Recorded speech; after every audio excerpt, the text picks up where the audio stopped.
What's up, everybody? It's DJ the Sports Blurred. I am back. Dropped a crazy video about Skip Bayless today. I just saw that on the news, or I saw that on the internet, and I was like, wow, it's a pretty crazy story. So I know it's completely different than something I typically drop from my channel, but I wanted to put that out there. Anyways, I'm back with another college football video today. I think I have a really good one too for you guys, man. I was scrolling through Instagram and I saw this post and I thought it was pretty noteworthy. So what it did was it pretty much took the last four remaining teams left in the college football playoffs and they gave them four categories in which they were going to judge and rank them. The four categories was best quarterback, best coach, best weapons, 3, and then best defense. So I'm going to give you their rankings. I'm going to put them up, and then I'm going to put mine up as well, and then give you my reasoning. So let's start with the first one. Excuse me, I'm drinking pop over here. This orange soda is really good. I feel like Kel from Kenan and Kel. Or was that Kenan? I can't remember. Nonetheless, number one, best quarterbacks left in the CFP. So this article had Quinn Ewers, Riley Leonard, Will Howard, and then Drew Aller. Again, you can see those right up here. So I saw this and then I thought about it and I'm like, wait a minute, Quinn Ewers is not the best quarterback still left in the CFP. You know, I thought this was a little crazy. If anything, I can make the argument that he's playing like the fourth best quarterback in the CFP. But I'm going to give you my ranking right now. If you comment, if you agree with it, or if you don't agree with it, let me know down in the comments. I really like to know what you guys are thinking. I have a lot of Texas fans coming over here, had a lot of Tennessee fans. So, you know, I would like to hear what you guys think because you guys are super knowledgeable when it comes to college football, at least most times it looks like. All right, at number 4, I have Drew Aller, 24 touchdowns and 7 interceptions in the regular season. He threw for 3,200 yards, not bad. 285 yards rushing, and he had six touchdowns in the ground. So, you know, I think that's very solid. I don't think it's great. Don't think it's bad. This last 2 weeks in the CFP, he went 26 for 47, which is about 55 yards, 3 touchdowns, 0 interceptions, but 7 sacks. Holding the ball way too long, and then sometimes that's a case of, do you know what you're looking at, you know, when you're on the field. So I have him at number 4. At number 3, I have Riley Leonard of the Notre Dame Fighting Irish. 18, and this is during the regular season, y'all. 18 touchdowns, 6 interceptions, 2,400 yards. You know he's not going to give you a ton passing, but he's going to get you, he's going to make it up on the ground game. So he had 831 yards rushing with 15 touchdowns. Very good complementary games he has, you know, over through the air and then through the ground. You know, he's not the best thrower of the football, but he's also not the best runner as well, but he's good at both. And so he makes for just a pretty formidable quarterback there. Now at number 2, I know this is going to be a little controversial, y'all. At number 2, Texas fans, don't hate me, please. I'm just keeping it real with you guys. I have Quinn Ewers. So Quinn Ewers on the year, 29 touchdowns, 11 interceptions, 3,200 yards. He had negative 64 yards rushing, guys. He got sacked 27 times, and don't forget that he sat out a couple of games as well. But think about this. In the last 2 weeks, he has gone 37 of 54. That's about what, 60, 68, 67%. Not bad, not great, especially for an elite quarterback. He had 524 yards passing, 4 interceptions, 4 touchdowns, 2 interceptions, and then 5 sacks. That is not good, especially considering who he played against. I mean, Arizona State should not have been in the CFP. I get they were a great story, but they were not one of the 12 best teams. I would have put Alabama in over Arizona State. And then also versus Clemson. Clemson's like a ragtag football team right now. They're just playing the best they can under Dabo Swinney. He's done a really good job getting them motivated and getting them to play as probably better than they should have played, but not 2 great teams. Because, you know, I have at number 1 the guy who has played 2 great teams in Oregon and Tennessee and completely dismantled both of them. You got to also think, guys, the level of competition is what I'm basing this off of as well. Anyways, Will Howard, 32 touchdowns, 9 interceptions, 3,500 yards passing, 165 yards rushing, Not a ton of rush yards, but he had, believe it or not, 7 touchdowns. So very strong. But the last 2 weeks, guys, is where he absolutely has taken his game to the next level. 41 of 55. It's about a 74% completion rate. 630 yards passing, 6 TDs, 1 interception, 0 sacks. Guys, that is insane. 0 sacks, and he's played against Oregon and Tennessee in back-to-back wins. Absolutely insane. Now, let's go ahead and move over to the next category, best weapons. I actually agree. No fight here for me. So at number 4, I got Notre Dame, and this is why I have Notre Dame at number 4. If somebody put a gun to any non-Irish fan, right, Notre Dame fan, and they said, name me their top 3 weapons, we'd all be goners. I can't name you anybody else on that team outside of Riley Leonard and the coach Marcus Freeman, because he is an Ohio State Buckeye. At number 3 for best weapons, again, Texas, don't come for me. I'm just keeping it I'm just telling you how I see it. I have them as number 3. Now, they have athletes all over the place, guys. Great wide receivers, but you guys cannot run the ball. You guys do not have a single back on your team outside of Arch Manning to come in and say, we need a play on the ground. Let's go ahead and put our dogs in. You guys are bringing your second string quarterback in to run plays. That's not a combination for great success most times. At number 2, I have Penn State. Now, the one thing I will say about Penn State, I wouldn't be mad at Texas fans if they made an argument for having better skill players and better weapons than Penn State. But right now, I have them at number 2. And at number 1, I mean, there's no argument here. You guys know Ohio State. I don't even have to tell you why Ohio State. Just think about all of the talents that they have. Think about their weapons. I don't even have to tell you who their weapons are. You guys already know. And that's why I have them as the number 1 best weapon team in the rest of the playoffs. Now, in total defense, this is one that I also kind of agreed with. I also have Notre Dame 4. I also have Penn State number 3. But where I disagree with this is my number 1 and my number 2 team. This ranking has Texas number 1. I have Ohio State number 1. If you decide to put Texas there, no problem. But let me at least give you my argument as to why I thought Ohio State was number 1. I'm going to give you some stats now. I'm going to read this off of my card here. In total defense, Ohio State is number 1. They're the best team in the country. Now, Texas is number 3, so they're right there on the tail.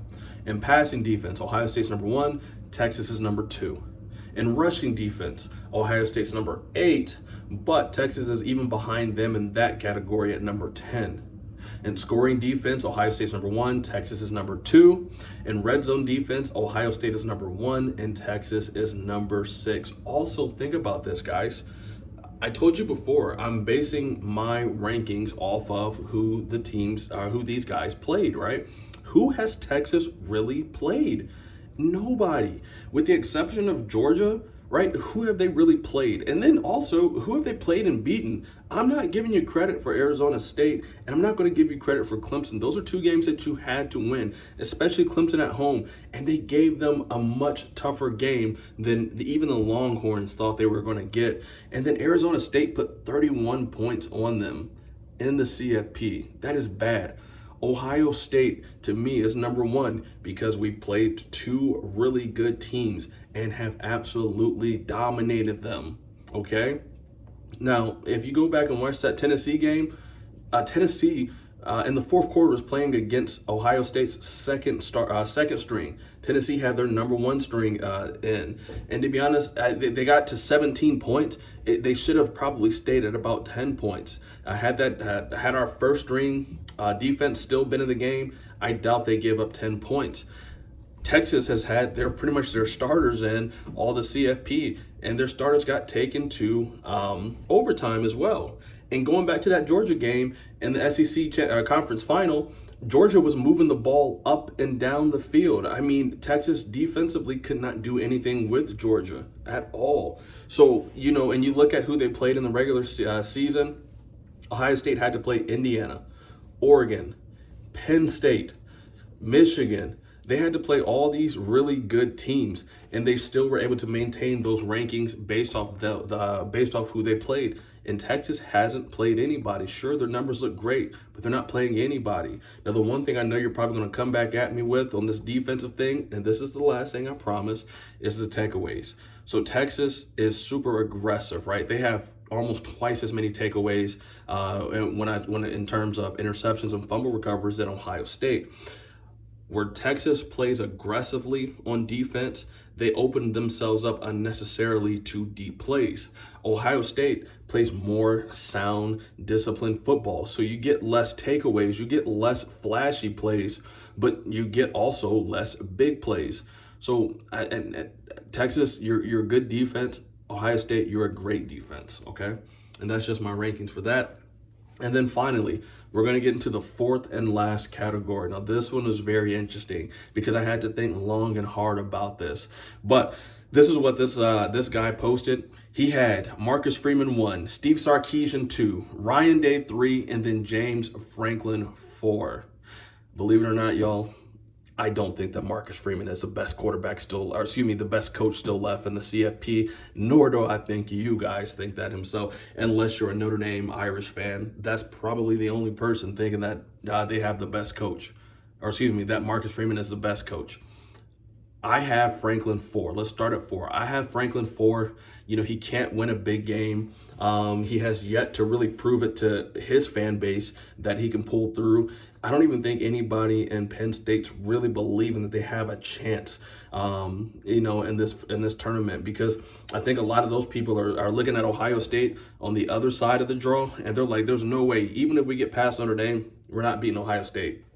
Ohio State has had our number for way too long, and James Franklin has not been able to beat Ohio State. It's kind of like Ryan Day in Michigan. But we'll go to the third. I have Steve Sarkisian third. Again, Texas fans, don't hate me. I think that Steve Sarkisian is a very good coach, but I also think he's an inconsistent coach, and I think that his team plays kind of like how he coaches. If they have the lead, no problem. They're front runners. They'll get up on you. They'll beat you down, no problem. But when they're faced with true competition and competition that's better than them or has equal talent that Texas typically rolls out there, he becomes completely unsure of himself. So for that, I can't put him over Marcus Freeman or Ryan Day. So that takes me to my number 2 coach, Marcus Freeman. Marcus Freeman said, if you're still watching this YouTube video, please like, comment, and subscribe if you haven't already. But let me take you to why I have Marcus Freeman second. Marcus Freeman can really coach, and I'm not just saying that because he's a former Buckeye. I mean, I really think he can coach. Think about what he's been able to do with the talent or the lack of talent at Notre Dame as compared to an Ohio State, Georgia, Alabama, and then also Texas. He can't just hop in the portal and just get anyone he wants like Texas can, like Ohio State can, like Alabama, Georgia. Those teams can get anybody. Notre Dame can't. They have a specific group of guys they have to target just because of academics and the scheme itself. Notre Dame's not putting a ton of guys into the pros like Ohio State is, like Texas is, like Alabama is. So with that being said, he's been able to coach and do less with more. And then for me personally, Steve Sarkisian might have a better record. Ryan Day, all these guys might have better records than Marcus Freeman.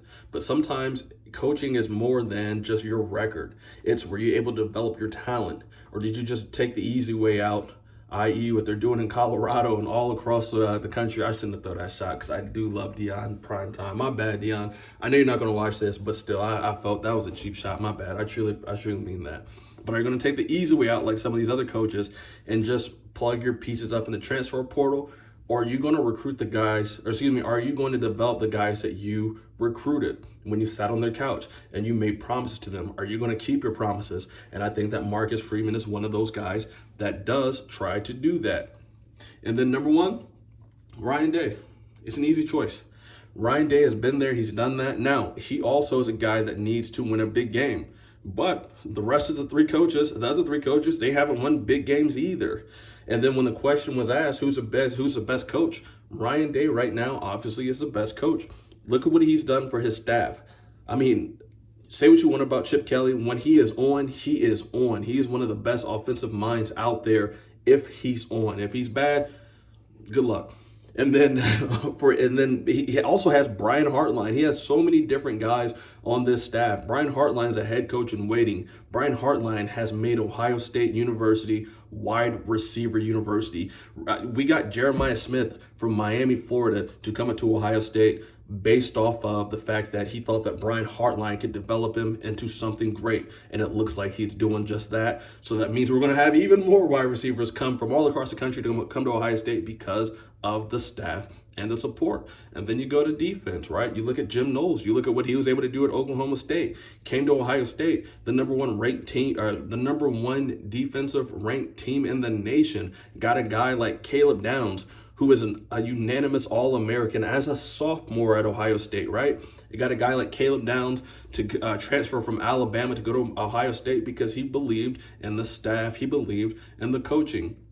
JT Tuilamayala, I always mess up his name, number 44. He's an end for Ohio State, linebacker for Ohio State. That guy is, he was a top, I don't know, first round pick last year. Again, he knew what the defense could be. He came back. Jack Sawyer, same thing.